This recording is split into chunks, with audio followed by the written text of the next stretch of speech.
연탄길이라는 책이 있습니다. 실화입니다. 서울 근교에 유원지를 다녀오는 한 가족이 있었습니다.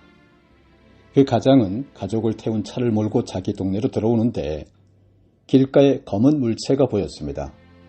차를 세우고 내려서 보니 한 청년이 피투성이가 되어 쓰러진 채 신음하고 있었습니다. 뺑소니 사고였습니다. 누가 그를 차로 치고 도망친 것입니다. 아내와 애들을 차에서 내리게 하고 그 청년을 차에 태웠습니다. 동네 인근 병원에 데리고 갔으나 너무 중상이라서 받을 수가 없다고 합니다. 그래서 종합병원으로 데리고 가 입원시키고 경찰에 신고했습니다. 이렇게 일을 끝내고 그 골목에 와보니 아내와 애들이 없어졌습니다. 나중에 알고 보니 아내가 집에 있던 처제에게 연락하여 처제가 나와 픽업해 준 것입니다. 자기가 사는 빌라 근처에 와보니 여러 사람들이 나와서 서성거리고 있었습니다. 경찰차와 소방차도 나와 있었습니다. 자기가 사는 빌라에 가스 폭발 사고가 난 것입니다. 언제 사고가 난 건지 아십니까? 처제가 아내와 애들을 픽업하려고 나온 그 사이에 가스 폭발로 빌라에 불이 난 것입니다.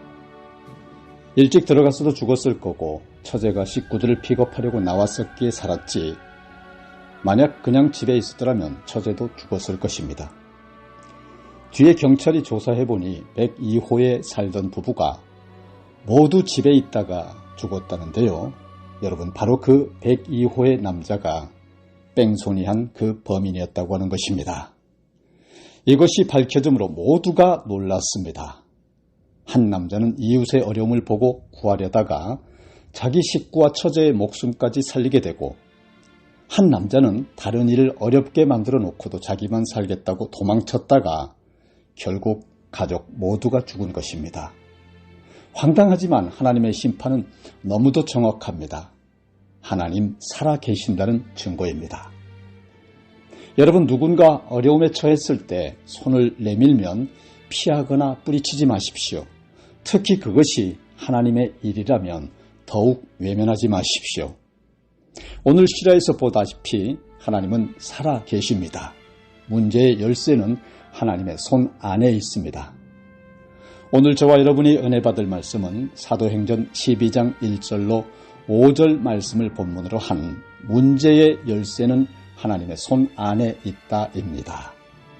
말씀이 하나님이신 것을 믿으시면 아멘 하시기 바랍니다.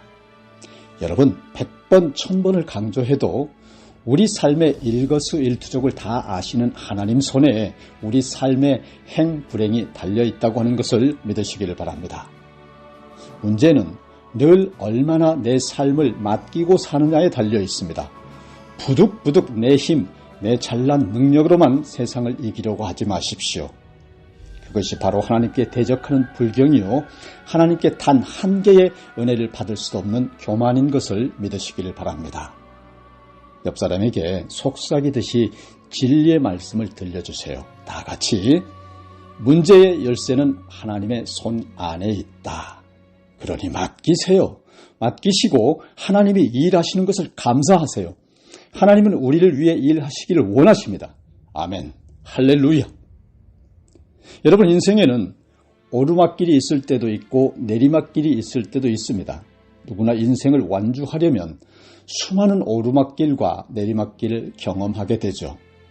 바로 그 오르막길과 내리막길을 어떻게 맞이하고 어떻게 극복하느냐에 따라 인생의 내용, 내 삶의 내용이 달라집니다. 대체로 사람들이 인생에 찾아온 내리막길의 위기를 잘 관리하지 못해 낭패를 겪는 것을 많이 보게 됩니다. 오늘 본문에는 초대 예루살렘 교회가 위기를 맞았을 때 그 위기를 어떻게 극복했는지를 우리에게 잘 가르쳐주고 있습니다. 초대 예루살렘 교회가 위기를 맞게 된 배경을 알아보기 위해 1절에서 4절의 말씀을 한번 보겠습니다. 그때에 헤롯 왕이 손을 들어 교회 중에서 몇 사람을 해하려고 하여 요한의 형제 야고보를 칼로 죽이니 유대인들이 이 일을 기뻐하는 것을 보고 베드로도 잡으려 할세 때는 무교절 기간이라. 잡음에 옥에 가두어 군인 내식인 네 패에게 맡겨 지키고 유월절 후에 백성 앞에 끌어내고자 하더라. 여러분, 당시 예루살렘 교회의 위기는 헤롯 왕에 의해서 시작되었습니다. 성경에는 여러 명의 헤롯이 나옵니다. 헤롯 가문이 대대로 유다를 다스렸는데요. 예수님께서 태어나실 때 유다를 지배하며 아기 예수님을 죽이려고 했던 헤롯이 나오죠. 그를 가리켜 대헤롯이라고 합니다. 그리고 오늘 본문에 나오는 헤롯은 대헤롯의 손자인 헤롯 아그리빠입니다. 대헤롯은 10명 이상의 아내를 두었고요. 수많은 아들들을 두었습니다. 그래서 행복했느냐? 아니에요. 지옥도 그런 지옥이 없었어요. 헤롯은 아내와 아들들과 끝이 없는 권력 다툼을 했습니다. 헤롯은 권력을 지키기 위해 의심이 되거나 위협을 느끼면 아내와 아들들까지 가차없이 죽였습니다. 헤롯 아그리빠의 아버지가 대헤롯의 아들 중 아리스토블루스인데 생부 아버지에 의해 암살당했습니다.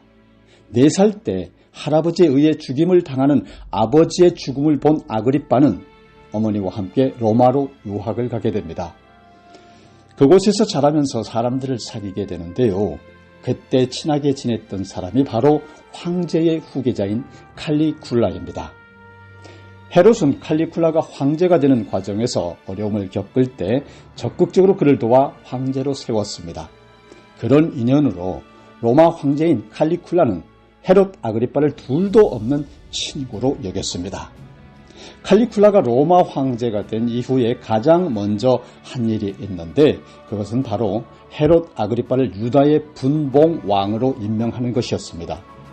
그리고 칼리굴라가 반란에 의해 살해당했을 때 헤롯 아그리빠는 황제 칼리굴라의 죽음을 수습하며 소아마비와 말더듬이 장애를 가지고 있는 클라우디스를 황제로 세우는데요. 1등 공신이 됩니다. 그 공을 클라우디우스 황제는 잊지 않죠. 후에 헤롯 아그리빠를 로마의 정책을 결정하는 최고 권력의 상징인 집정관에 세울 정도로 크게 신뢰했습니다. 그래서 로마 황제의 신임을 받는 헤롯 아그리빠가 유다의 분봉 왕으로 왔을 때 유다인들은 대환호를 했습니다. 그는 유다인들의 마음과 인기를 얻기 위하여 유대계에서 반대하는 교회들을 박해하기 시작했습니다. 헤롯 왕이 교회를 박해하기 시작하니 유다 백성들은 대놓고 좋아했는데요. 헤롯은 자신의 정치적인 입지를 더 확고히 하기 위해 수없는 무고한 희생자들을 선택했습니다. 바로 예수님의 제자 중 하나인 야고보를 죽인 사건도 그 중 하나입니다. 예수의 제자 야고보를 죽이자 유다인들은 더욱 열광적으로 환호했어요. 그리고 유다인들의 이 환호에 고무된 헤롯은 내친 김에 한 걸음 더 나아갑니다. 바로 예루살렘 교회의 수장인 베드로를 처치할 작정으로 유다인들이 가장 많이 모이는 무교절 하루 전날에 베드로를 잡아오게 가두어 버립니다. 그 소식은 순식간에 예루살렘 성에 퍼졌습니다. 헤롯 왕은 군사 16명을 시켜 베드로를 철저히 지키게 하였고 무교절이 끝나면 곧바로 소환해서 죽일 생각이었습니다. 이에 유대인들은 헤롯 왕의 그런 조치에 광적으로 환호했죠. 예루살렘 교회는 교회가 세워진 이후 가장 큰 위기를 맞게 되었습니다. 야고보가 죽임을 당했고 이제 교회의 수장인 베드로가 죽임을 당할 상황, 그 이후엔 교회가 도저히 견디지 못할 끔찍한 박해가 시작될 게 뻔했습니다. 아무리 하나님의 능력을 행하던 베드로일지라도 그가 다시 살아 돌아온다는 것은 전혀 불가능한 일이었습니다. 베드로의 죽음은 곧 예루살렘 교회가 무너지는 것이고 현 교회 체제가 더 이상 지속할 수 없다는 것과 같은 아주 큰 사건이었습니다. 초대 예루살렘 교회 위기 중 최고의 위기였죠. 이렇게 커다란 위기에 직면한 예루살렘 교회의 상황을 결론부터 말씀드리면 사도행전 12장 21절에서 24절의 기록 그대로입니다. 헤롯이 나를 택하여 왕복을 입고 단상에 앉아 백성에게 연설하니 백성들이 크게 부르되 이것은 신의 소리요 사람의 소리가 아니라 하거늘 헤롯이 영광을 하나님께 돌리지 아니하므로 주의 사자가 곧 친히 벌레에게 먹혀 죽으니라. 하나님의 말씀은 흥왕하여 더하더라 라고 기록되어 있습니다. 역사를 보면 칼리굴라 황제를 이어 클라우디스가 로마의 황제가 되었습니다. 헤롯은 클라우디스 황제의 등극을 경축하며 가이사라에게 축제를 열었습니다. 이때 헤롯은 금으로 덮인 옷을 입고 광장에 서서 연설을 했는데요. 유다인들은 사람의 소리가 아니라 신의 소리다라고 축혀 세웠습니다. 이 일 후에 헤롯이 하복부의 통증을 느끼기 시작합니다. 그리고 5일 만에 하복부가 썩어 죽게 됩니다. 성경은 주의 사자가 곧 친히 벌레에게 먹혀 죽었다라고 기록하고 있습니다. 이렇게 성경은 1.1억 거짓이 없습니다. 하나님이 말씀인 이유입니다. 여러분, 헤롯의 박해로 교회가 사라질 것처럼 보였지만 도리어 교회는 멀쩡한데요. 헤롯이 더 비참하게 죽게 되고 하나님의 말씀은 더 왕성하게 일어난 역사가 일어난 것입니다. 이것이 바로 하나님이 살아계시다는 증거가 아니고 무엇이겠습니까? 초대 예루살렘 교회가 위기에서 벗어나 하나님의 영광을 드러내는 교회로 다시 우뚝 세워지게 되는 과정에서 우리가 반드시 주목해야 할 것이 있습니다. 바로 오늘 본문 5절의 말씀입니다. 이에 베드로는 옥에 갇혔고 교회는 그를 위하여 간절히 하나님께 기도하더라. 교회는 그를 위하여 간절히 하나님께 기도하더라. 사랑하는 여러분, 교회는 박해가 일어났을 때 권력을 가지고 있는 사람들에게 줄을 대기 위해 이리저리 뛰어다니지 아니하고요.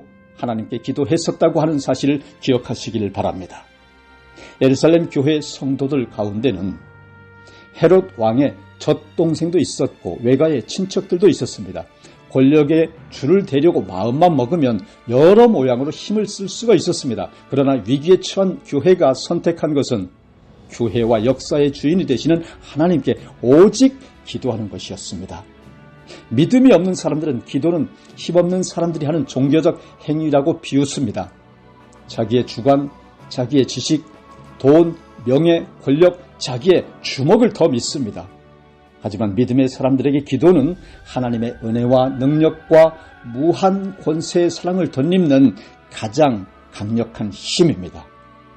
기도는 하나님께서 우리에게 오시는 통로이기 때문입니다. 베드로가 갇혔던 감옥의 문이 열리고 그의 손과 발을 묶고 있는 쇠사슬이 풀리고 서너 겹으로 둘러싸인 군사들의 경계망이 뚫린 것은 다른 특별한 힘이 아니었습니다. 바로 기도의 힘이었습니다. 우리가 사탄이 지배하는 세상에서 하나님의 백성으로 살아가는 과정에서 왜 크고 작은 문제가 없겠습니까? 우리가 우리의 가정과 사업장과 교회를 하나님께 영광이 되는 현장으로 만들어 가고자 할 때에 사단이 우리를 응원하며 힘을 쓸어주고 평안하게 살도록 가만 내버려 둘 거라고 생각하십니까? 사탄은 우리 믿음과 삶의 터전을 무너뜨리기 위해 온갖 수단과 방법을 다 동원해서 짓밟고 방해하고 회방합니다. 질병 문제로, 경제 문제로, 관계의 문제로, 분란의 문제로, 두려움의 문제로 위협하고 억누르고 가스라이팅합니다. 그때 믿음의 사람들이 할 수 있는 유일한 길은 하나님께 기도하는 것뿐입니다. 그 어떤 말과 행동보다 기도가 우선입니다. 영적으로 가장 큰 손실은 기도하지 않는 것입니다. 기도는 하나님께서 믿음의 사람에게 주신 가장 큰 특권이요, 축복이요, 권세인 것입니다. 영적으로 나태해지면 기도하는 자리를 소중하게 여기지 않습니다. 바쁘고 힘들다는 이런저런 핑계가 자기 생각, 자기 의지를 나열하며 기도하지 않게 만듭니다.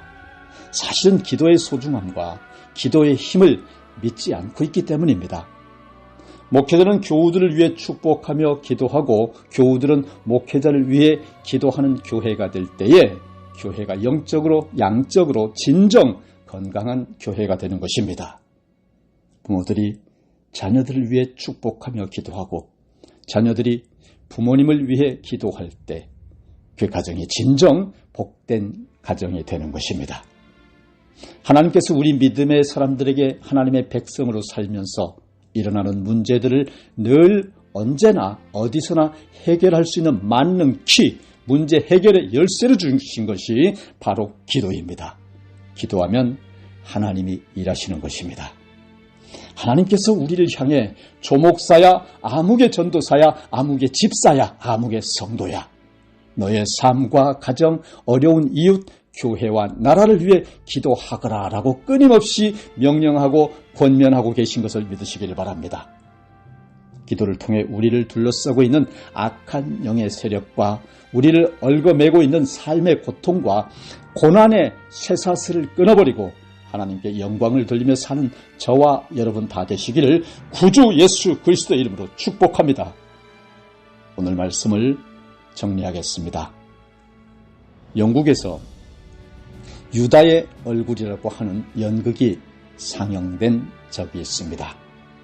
스토리 내용은 누가 가룟 유다 배역의 적임자인가라는 주제로 수많은 배우들을 찾아다니며 가룟 유다의 배역을 찾는 얘기인데요. 이 극의 마지막 장면이 너무 소름이 돋도록 인상 깊다고 합니다. 등장했던 모든 배우들이 다 나와서 크게 한 목소리로 이렇게 외치면서 막이 내려진다고 합니다. 당신도 가룟 유다가 될 수 있습니다. 당신도 가룟 유다가 될 수 있습니다. 당신도 가룟 유다가 될 수 있습니다. 여러분, 관객들이 얼마나 당황했을까요? 마찬가지로 여러분도 저도 가룟 유다가 될 수 있습니다. 여러분 삶의 기도가 끊기고 여러분 인생의 문제에 맞는 키 열쇠가 주어지지 않는다고 한다면 저도 여러분도 다 가룟 유다가 될 수 있습니다. 자기만 살겠다고 구세주 예수님을 5,5냥에 파는 배신자, 배덕자, 마귀, 사탄, 가룟 유다가 저도 여러분도 다 될 수가 있는 것입니다. 다 같이 기도하시겠습니다. 천지 만물을 지으시고 복 주시고 생명 주시고 생육하고 번성하고 누리라 하신 좋으신 하나님 아버지, 오늘 우리에게 주신 생명의 말씀, 문제의 열쇠는 하나님의 손 안에 있다 하신 귀한 말씀 주심에 감사드리며 한 세상 사는 동안 늘 깨어 기도하며 주님과 동행하게 하여 주시며 마지막 날 심판대에 서서 주님께 칭찬받고 상급받는 저희 모두가 되도록 무한 은혜, 무한 사랑으로 영생 거듭남의 삶으로 인도하여 주시기를 우리를 영죽을 영원한 죄에서 건져주신 메시아 구주 예수님 이름으로 기도드립니다. 아멘.